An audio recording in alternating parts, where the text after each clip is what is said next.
Você já deve ter ouvido alguém dizer que a China está há 50 anos na nossa frente. Eu ouço isso o tempo todo, geralmente de quem viu um vídeo de um robô servindo bebida, ou um carro andando sozinho, e achou aquilo ficção científica. Só que quase ninguém para explicar por que isso é verdade. Em 2024, mais da metade de todos os robôs industriais instalados no planeta foram parar num único país. Não nos Estados Unidos, não na Alemanha, não no Japão, que durante décadas foram sinônimos de fábricas automatizadas, fábricas malucas, mas foi na China. 295 mil robôs novos só naquele ano, segundo o relatório do World Robotics 2025, contra um total mundial de um pouco mais de 500 mil unidades instaladas. Para você ter uma noção do tamanho disso, a China instalou em um único ano quase 15 vezes o parque robótico inteiro do Brasil. Se você pedir uma corrida em Wuhan hoje, tem uma chance real do carro chegar sem motorista. A Apollo Go da Baidu já roda em 22 cidades, entre China e outros países, e processa mais de 250 mil corridas totalmente autônomas só por semana. Só nessa cidade, o serviço já alcançou o ponto de equilíbrio, o break-even financeiro, cobrando a tarifa mais barata que um táxi comum. E não é só o carro. Tem fábrica de veículo elétrico rodando de luz apagada, sem ninguém dentro do galpão, porque quem trabalha ali são só robôs. Tem oficina pequena de fundo de quintal, comprando braço robótico, porque o preço caiu o suficiente para caber no orçamento de um dono de um pequeno negócio. É esse tipo de cena, repetida país afora, que vira aquela frase de que a China está décadas à nossa frente. É isso. Morei mais de 12 anos na China. E ainda hoje, quando volto, encontro coisas que não existiam na viagem anterior. Não é a tecnologia em si que me impressiona, porque isso acabou já virando rotina. É a velocidade com que uma decisão do governo vira um produto de rua. E é exatamente essa velocidade que separa a gente dos 50 anos. Essa distância começou a ser escrita numa data exata, 2015, quando o então primeiro-ministro Li Keqiang assinou o Made in China 2025. Na época, a China ainda carregava a fama de fábrica do mundo, o país que produzia barato porque a mão de obra era barata. O plano dizia com todas as letras que isso ia acabar. 10 setores foram escolhidos como prioridade nacional e no topo da lista estavam robótica, semicondutores, veículos de nova energia e inteligência artificial. A meta era sair do país que monta a peça para o país que projeta a peça. Governos locais entraram na disputa junto com o governo central. Chegaram a abrir cerca de 40 parques industriais só para empresas de robótica, competindo entre si por quem atraía mais fábrica de tecnologia para sua província. Em 2021 veio o reforço do 14º Plano Quinquenal, o Plano de Desenvolvimento da Indústria Robótica, alinhando investimento e meta para o setor inteiro. 2 anos depois, em 2023, saiu o programa Robô Mais, empurrando robôs para dentro de hospital, de fazenda, linhas de logística. Em fevereiro de 2025 saiu mais uma camada, um plano nacional específico para inteligência incorporada, que é a tecnologia que dá corpo físico para a inteligência artificial, com um fundo de mais de 137 bilhões reservado só para isso. E agora, junho de 2026, o Ministério da Indústria chinês foi além, publicando uma diretiva conjunta, obrigando os governos locais e estatais a testar e integrar robôs humanoides na manufatura das coisas. Logística, varejo, saúde, com meta de 10 mil unidades em uso comercial até o fim desse ano, 2026. Se robô industrial já é eixo, robô humanoide é outro. Talvez o mais revelador dos três, porque mostra como a China aprendeu a copiar o próprio manual de sucesso. Segundo o banco Barclays, a China já responde por 85% de todos os robôs humanoides instalados no mundo em 25. Só no ano passado, mais de 140 empresas chinesas lançaram mais de 330 modelos diferentes. E tudo isso é de acordo com o próprio Ministério da Indústria e Tecnologia da Informação da China. A Unitree, uma das líderes, vende o modelo G1 por $3.500 na versão internacional, um preço que nenhum concorrente ocidental consegue igualar. E mais, recebeu a aprovação para abrir capital de uma oferta para levantar mais de $600 milhões.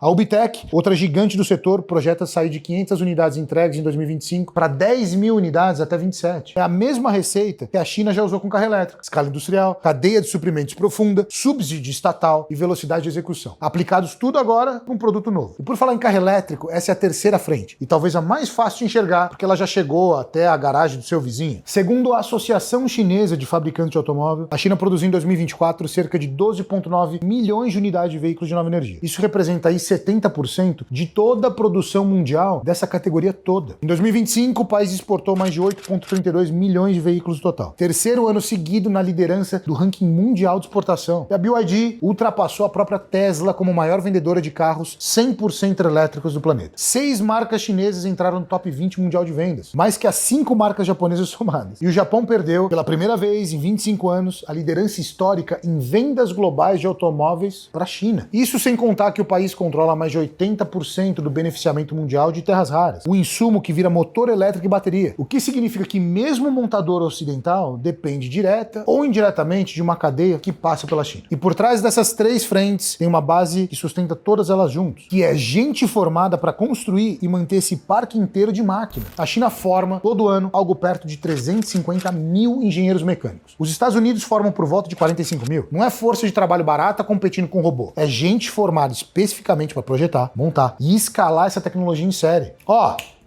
se essa análise aqui tá te prendendo, se inscreve no canal. É isso que ajuda esse tipo de conteúdo a chegar em mais gente e eu continuar gravando aqui pra vocês. Antes de você sair repetindo que a China tá 50 anos à frente de qualquer jeito, vale a pena mostrar alguns contrapontos dessa frase, porque ela existe em cada uma das frentes que eu acabei de te mostrar. Primeiro, densidade de robôs, que é a métrica que compara robôs por cada 10 mil trabalhadores, ainda coloca a China longe do topo. Segundo o próprio relatório da Federação Internacional de Robótica, a Coreia do Sul lidera com 1.220 robôs para cada 10 mil trabalhadores. A China, com todo o volume que tem, fica na faixa de 166, ranqueada em 22º lugar. Ela ganha em quantidade bruta porque o país é gigante, mas não necessariamente em sofisticação ou quantidade por trabalhador. Segundo, a tecnologia ainda falha, e falha em público. Em abril desse ano, mais de 100 carros da Apollo Go simplesmente pararam de funcionar ao mesmo tempo nas ruas de Wuhan, com um passageiro preso dentro. A polícia local então abriu investigação depois do episódio, apontando falhas do sistema como uma causa preliminar. Terceiro, o mercado de robô humanoide, apesar de todo o barulho, ainda é pequeno em dinheiro de verdade. O próprio Morgan Stanley projeta que o mercado chinês desse segmento deve movimentar cerca de 2 bilhões de dólares em 2026. Um valor real, mas ainda modesto, perto da expectativa que a propaganda e o setor geram. E no setor automotivo, a corrida de subsídio e a guerra de preço entre as montadoras chinesas já preocupa os analistas quanto o excesso da capacidade das empresas que não vai sobreviver à disputa. Quarto, e talvez o furo mais importante de todos, chip avançado. A China é a maior consumidora de semicondutores do planeta, mas continua dependente de tecnologia estrangeira para fabricar os modelos mais sofisticados. Um estudo da Information Technology and Innovation Foundation, think tank de Washington, calcula que a China ainda está pelo menos 5 anos atrás dos líderes globais de fabricação de chip avançado, apesar de despejar centenas de bilhões de dólares nisso desde 2014. A SMIC, principal fabricante chinesa, faturou 9,3 bilhões em 2025, que é um número expressivo, apesar que ainda não fecha a distância para Taiwan e Coreia do Sul nesse campo específico. Ou seja, a mesma China que lidera robótica, carro elétrico, robô humanoide, ainda tem que correr atrás da peça mais estratégica de toda a tecnologia moderna. A ambição é real, mas ela ainda tropeça. Isso costuma ficar de fora de quem só mostra o lado bonito dessa história. E agora vamos colocar o Brasil. E os números doem em mais de uma frente. O parque industrial brasileiro de robôs gira em torno de 20 mil unidades, uma fração perto dos quase 2 milhões que operam do outro lado do Pacífico. Nossa densidade fica abaixo de 50 robôs por 10 mil trabalhadores, contra uma média mundial que já passa de 140. O governo brasileiro anunciou um pacote de 186 bilhões de reais para tentar acelerar essa transformação digital da indústria até o fim desse ano. Tudo isso dentro do programa Nova Indústria Brasil, dinheiro relevante, mas que chega 10 anos depois de a China ter começado, sem o mesmo alinhamento entre governo federal, estadual e a universidade que sustentou o Made in China 2025 desde o primeiro dia. No automóvel elétrico, a ironia ainda é maior. Só no primeiro trimestre de 2026, a BYD emplacou mais de 37 mil veículos no Brasil, crescimento de 73% sobre o mesmo período do ano anterior, e já ocupa 8% do mercado brasileiro. O Brasil tem uma das maiores reservas de terra rara do planeta, e ainda assim compra o carro pronto lá fora, em vez de disputar um pedaço dessa cadeia que ele mesmo poderia abastecer. No chip, a distância também aparece, só que ao contrário do que se imagina. O Brasil importa mais de 95% de todo o semicondutor que consome, segundo os dados do setor, e sentiu o custo disso na pele durante a crise global do chip em 2021, quando a fábrica de automóvel parou por semanas aqui por falta de peça vindo de fora. A China, mesmo 5 anos atrás dos líderes em chip avançado, pelo menos disputa nessa corrida com fábrica própria. Agora vamos lá. Na minha visão, o que separa os dois países não é só o tamanho do investimento, é que a China decidiu de cima para baixo. Qual que é o caminho? O caminho era esse. Ali uma escola, financiamento, indústria, tudo junto nessa decisão por 10 anos seguidos que não troca a cada eleição. O Brasil tem gente boa, tem engenheiro capaz, tem empresa disposta a automatizar, tem vontade, tem literalmente todas as matérias-primas que a gente precisa debaixo do próprio chão. O que falta é um país inteiro remando pro mesmo lado. Porque se a gente fizesse isso, se a gente começasse a fazer isso bem, obviamente ia dar certo. E o que tem que ser, sim, colocado na mesa é que incomoda quem acredita que planejamento de Estado de longo prazo é sinônimo de autoritarismo. E eu entendo o incômodo, entendo essa análise. Mas ignorar que funcionou nas 3 frentes que eu te mostrei aqui também não ajuda ninguém. Se eu imagino que isso vai acontecer no Brasil, eu acho que não vai. A única maneira que faz a China continuar na liderança, com todo esse investimento de tecnologia, é sim muito poder na mão de poucos. O conceito de monarquia, o conceito de um rei, ou de um partido que domina tudo, facilita demais essas decisões. Eu não estou abdicando a favor de uma ditadura, mas na época, por exemplo, da ditadura militar, foi a época que a gente produziu mais estradas, maiores investimentos em infraestrutura, porque todo mundo tem que seguir aquela direção, não tem ninguém que questione. E quando a gente tenta lançar uma obra grande de progresso de infraestrutura, vai vir o meio ambiente defendendo a espécie dos caranguejos de pata amarela do jacu. E aí, por isso, não pode ter uma ponte que facilitaria a vida de milhares de pessoas. A mesma coisa para a indústria. A China não tem esse tipo de questionamento. Ela fala, isso é melhor para o país no longo prazo? Sim. Mas faz mal para o meio ambiente, mas é melhor para o país a longo prazo. E isso faz com que